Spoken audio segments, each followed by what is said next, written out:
Dear Aling Sonia, labis akong nahihirapan sa mga panahon na ito. Hindi ko makalawagan ng aking boyfriend. Charot.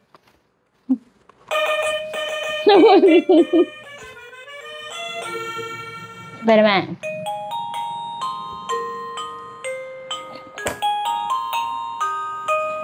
Hindi ko lubos maisip.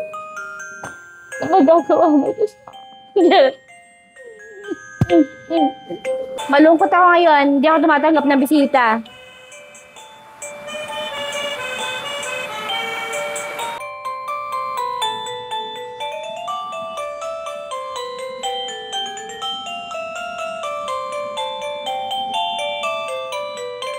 Diba, ang ganda mag-invest sa mga ganitong klaseng wireless na doorbell.